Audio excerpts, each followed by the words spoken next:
Cam छो public. तो आज हम करने वाले हैं 12th मैथ्स का चैप्टर 1 में एक्सरसाइज 1.1 का क्वेश्चन नंबर 2। तो देखते हैं क्वेश्चन नंबर 2 में कौन सा क्वेश्चन हमारे पास। तो क्वेश्चन कुछ इस तरह से दिया हुआ है। So that the relation R in the set R from real number, यानी कि रिलेशन में जो एलिमेंट लेने हैं वो कहाँ से लेने हैं हमको, रियल नंबर में से। डिफाइनर्स रिलेशन दिया हुआ है R is equal to a b, जहां पे ए लेस देन और इक्वल टू क्या है, बी स्क्वेयर होना चाहिए। तो हमको ये प्रूव करना है कि वो रिलेशन नाइदर रिफ्लेक्सिव है, नॉर सिमेट्रिक है, नॉर क्या है, ट्रांसिटिव।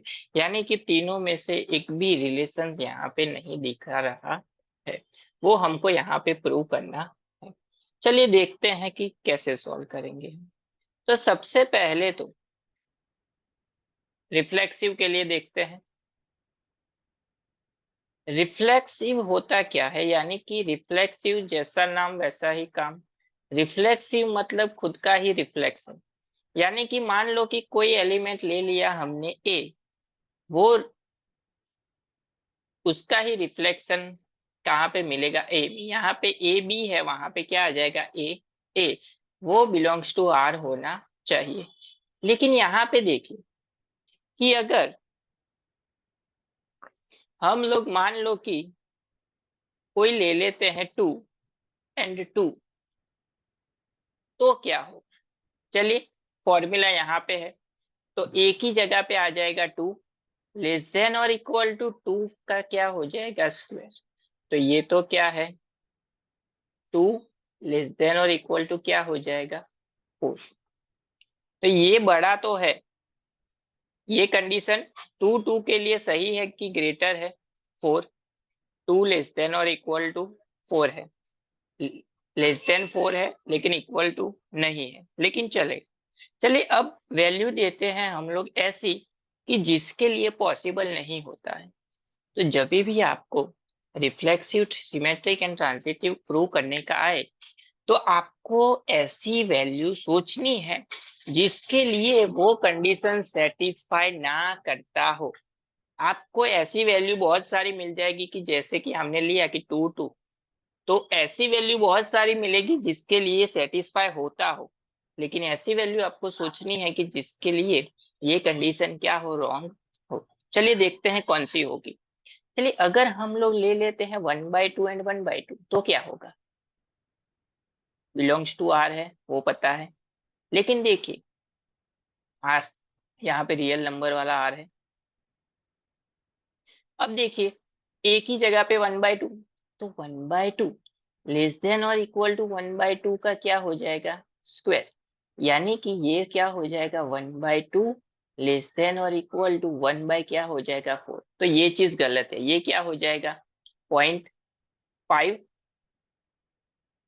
एंड ये हो जाएगा 0.25। तो ये वैल्यू क्या हो जाएगी, बड़ी हो जाएगी। तो यहाँ पे ये कंडीशन 1/2 के लिए सही नहीं है। इसका मतलब ये हुआ कि गिवन रिलेशन क्या है, रिफ्लेक्सिव नहीं। अब देखते हैं हम लोग आगे। सेकेंड कंडीशन हमारी सिमेट्रिक कंडीशन। सिमेट्रिक कंडीशन के लिए तो बहुत ही सिंपल है। सिमेट्रिक मतलब क्या, कि अगर ए रिलेटेड टू बी है तो बी रिलेटेड टू ए होना चाहिए, यानी कि उसके लिए उल्टा भी सही होना चाहिए। चलिए मान लेते हैं कि एक एलिमेंट 1 2 बिलोंग्स टू आर, तो क्या मिलेगा, 1 लेस देन और इक्वल टू 2 का स्क्वायर। 2 का स्क्वायर क्या हो जाएगा, 4, यानी कि 1 लेस देन और इक्वल टू 4।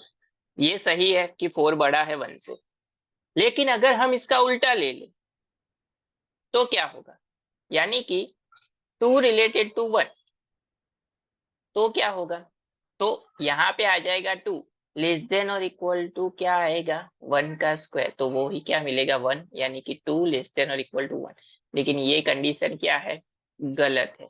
इसका मतलब ये हुआ कि गिवन रिलेशन सिमेट्रिक नहीं होता है। अब देखते हैं हम लोग last but not the list, transitive condition के लिए। ट्रांजिटिव क्या बोलता है, जैसे सिमेट्रिक है उसी तरह से कुछ सिमिलर है लेकिन थोड़ा अलग है। देखते हैं कि अगर ए रिलेटेड टू बी है एंड बी रिलेटेड टू सी है तो ए रिलेटेड टू सी भी होना चाहिए। चलिए एक एग्जाम्पल से समझते हैं। हमको तो यहाँ पे प्रूव नहीं करना है, यानी कि ऐसा एग्जाम्पल सोचना है कि जिससे ये चीज प्रूव नहीं होती है। चलिए तो कौन सा एग्जाम्पल लेंगे? डायरेक्ट ही एग्जाम्पल ले लेते हैं। एक एग्जाम्पल ले लेते हैं 3 and 2। तो क्या होगा? 3 and 2 के लिए क्या होगा पॉसिबल कि 3 < <2 का स्क्वायर मतलब 3 < <4। ये चीज सही है कि इक्वल टू नहीं है लेकिन लेस देन तो है। अब दूसरा एग्जाम्पल ले लेते हैं 3 and 1.5। चलिए क्या होगा? 3 यहाँ पे 2 and 1.5 लेना पड़ेगा क्योंकि बी सेम होना चाहिए। तो 2 < <1 का क्या हो जाएगा? स्क्वायर। यहाँ पे देखिए 2 < <1 का स्क्वायर क्या होगा? 2.25। तो ये चीज सही है लेकिन सेम चीज 3 and 1.5 के लिए सही होनी चाहिए। तो देखिए क्या होगा? 3 वैसे का वैसा < <1 का स्क्वायर। तो यहाँ पे ये चीज गलत है। 3 < < क्या मिलेगा? 2.25। लेकिन ये चीज क्या है? गलत है क्योंकि 2.25 क्या है? छोटा है 3 से। इसका मतलब ये हुआ कि गिवन कंडीशन क्या है? ट्रांजिटिव नहीं है। तो हमको दिया गया एग्जाम्पल रिफ्लेक्सिव भी नहीं है, सिमेट्रिक भी नहीं है एंड ट्रांजिटिव भी नहीं।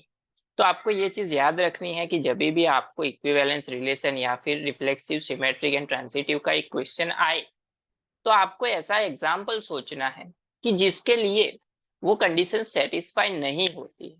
आप ऐसे बहुत सारे एग्जाम्पल सोच पाएंगे कि जिसके लिए ये सेटिस्फाई होती है, लेकिन अकॉर्डिंग टू क्वेश्चन हमको कैसा सोचना है? उससे उल्टा सोचना। और ऐसा क्वेश्चन बोर्ड की एग्जाम में आता ही है। या तो आपको इक्विवेलेंस रिलेशन प्रूव करना होगा या फिर रिफ्लेक्सिव हो, सिमेट्रिक एंड ट्रांजिटिव, तीनों में से कोई भी दिया हुआ हो या फिर नहीं दिया हुआ हो, ऐसा प्रूव करने का आता